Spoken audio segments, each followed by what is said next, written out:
واحد من اغرب الالغاز اللي دازوا في تاريخ الانترنت. بزاف ديال الناس من مختلف انحاء العالم حاولوا يحلوا هذا اللغز ولكن بدون جدوى. في 4 جونفي 2012 واحد الشخص مجهول غادي بوستي واحد التصويره في موقع فورتشان وريديت واللي مكتوب فيها هذا الميساج: حنا كنقلبوا على ناس عندهم معدل ذكاء عالي وباش نلقاوهم درنا هذا الاختبار. كاين واحد الميساج وسط هذه التصويره، قلب عليه وغادي يعطيك الطريق باش توصل لينا. حنا متشوقين باش نتلاقاو مع العدد القليل اللي غادي يكمل الطريق حتى للنهايه. توقيع 3301. ومن هذه النقطة غادي تبدا الرحلة ديال واحد من أغرب الألغاز في تاريخ الانترنت واللي حير العالم كامل وما لقاوش ليه شي تفسير منطقي. لغز سيكادا 3301. شكون هما هاد الناس؟ وشنو كانوا باغين؟ وعلاش كانوا كيقلبوا؟ هاد الشيء اللي غادي نعرفوا اليوم. قبل ما نبداو عطيونا لايك واشتراك، ما نطولش عليكم بزاف، مشينا.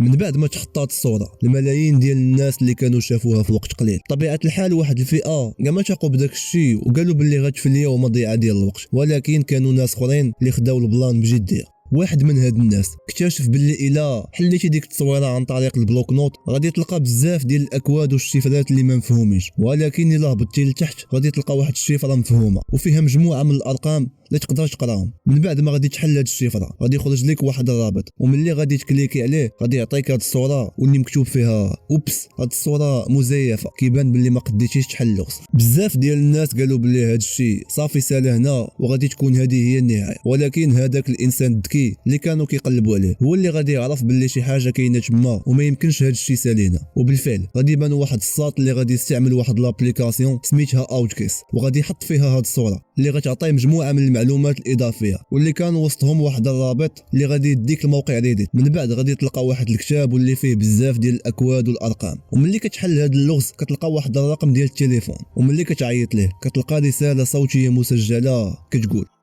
مزيان بزاف، قمتي بعمل زوين. كاين 3 ديال الارقام اخرين اللي مرتبطين بالصوره الاصليه 3301. خاصك تلقى 2 ديال الارقام اللي باقين، ضرب هاد الارقام في بعضياتهم وزيد .com في الاخر باش توصل لينا. جود لاك جود باي. من بعد غادي يتجمعوا بزاف ديال الناس باش يحاولوا يلقاو الحل ديال هاد اللغز باش يدوزوا ليطاب الجايه، ومن بعد معاناه طويله غادي يلقاو دوك 2 ديال الارقام اللي كانوا ناقصين واللي هما في الاصل الطول والعرض ديال الميساج اللي كانوا وصلهم. ملي غادي تضرب الطول والعرض مع 3301 غادي يخرج لك واحد الرقم، وذاك الرقم غادي تزيد عليه .com، وهنا غادي تحول لرابط ديال احد المواقع في الدارك ويب. وملي غادي تدخل الموقع غادي يعطيك التصويره ديال سيكيدا، ومن تحت منها واحد العد تنازلي المده ديالو 3 ايام. وفاش غادي يسالي هذا العد التنازلي غادي تبدل الصفحه وغادي يوليو فيها بزاف ديال الارقام والاحداثيات GPS ديال بزاف ديال المواقع في العالم كامل. هنا غادي تقلب الموازين وغادي تنتقل هذه اللعبه من عالم الانترنت للعالم الحقيقي، وغادي يولي مطلوب منك الا بغيتي تكمل نوض تسافر وتخرج وما تبقاش جالس في داركم. بطبيعه الحال كاينين بزاف ديال الناس غادي ابوندونيو حتى هادشي كان بالنسبه لهم غير لعبه وصافي، ولكن كانوا ناس اخرين اللي واخدين البلان بجديه ومشاو لدوك البلايص. كيف ما قلت لكم هاد الناس ناضوا وتكبدوا عناء السفر وكل واحد مشى لاقرب بلاصه ليه، وملي وصلوا لتماك كانت الصدمه. في نفس الاماكن لقاو ملصقات مثبتين في الحيوطه فيها رمز ديال منظمه سيكادا وواحد الكود QR. ملي كدير ليه المسح كيعطيك واحد الرابط اللي كيديك لواحد الموقع الكتروني. من بعد كيعطيك بعض السطور من واحد الكتاب ديال ويليام جيبسون واللي فيه واحد الكود كيديك لاحد المواقع في الانترنت المظلم. ملي كتدخل داك الموقع كيبان قدامك واحد الميساج واللي مكتوب فيه: حنا كنقلبوا على الافضل وما كنقبلوش بالتابعين. بالنسبه للالاف ديال الباحثين القصه غادي تسالي عندهم هنا، حيت كيف ما قلت في الاول باللي بزاف ديال الناس تجمعوا وداروا تحالفات وتعاونوا مع بعضياتهم باش يقدروا يوصلوا للحل ديال هذا اللغز. وهذا الشيء كان منافي للمبادئ ديال سيكيدا اللي كانوا كيقلبوا على الافضل وطلبوا من كل واحد يخدم بوحده. داك الشيء علاش داروا هذا الاختبار باش يقبلوا غير الناس الاذكياء ديال بصح واللي وصلوا للمواقع هما الاولين، وحيدوا عليهم التابعين وخداو دوك الناس اللي وصلوا هما الاولين للمواقع.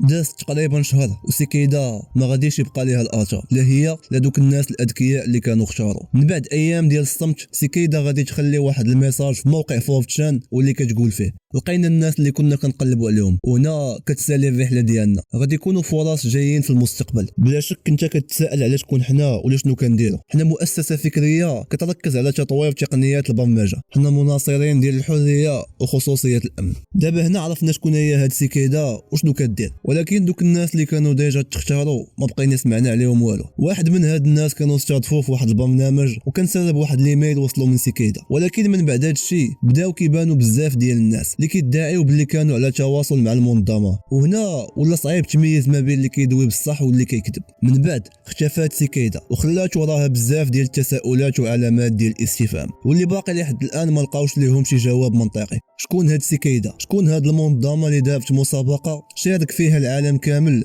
وفجاه ما بقاش بان ليها الاثر؟ وعلاش كيقلبوا على الناس الاذكياء بزاف وما كيقبلوش بالتابعين؟ بزاف ديال الاسئله واللي باقي ما تلقاتش ليها شي اجوبه مقنعه. كاينين بزاف ديال التكهنات والاجتهادات الشخصيه ولكن كتبقى بعيده على الواقع. كاين اللي قال باللي الاستخبارات الامريكيه هما اللي كانوا وراء هذا البلان، وكاين اللي قال باللي شركه جوجل ولا مايكروسوفت، وكاين اللي قال باللي هادو هاكرز ولا مبرمجين وباغي الناس اللي يخدموا معاهم، واستعملوا هذه الطريقه باش يوسعوا دائره الاختيار وياخذوا البروفيل اللي بغاو. والله اعلم. كان هذا الفيديو ديال اليوم، نتمنى يكون عجبكم. ما تنساوش تخليو لي لايك واشتراك واعطيوني الاراء ديالكم والاقتراحات في لي كومونتير. كان معكم سكانومان، نتلاقاو في الفيديو الجاي والسلام عليكم.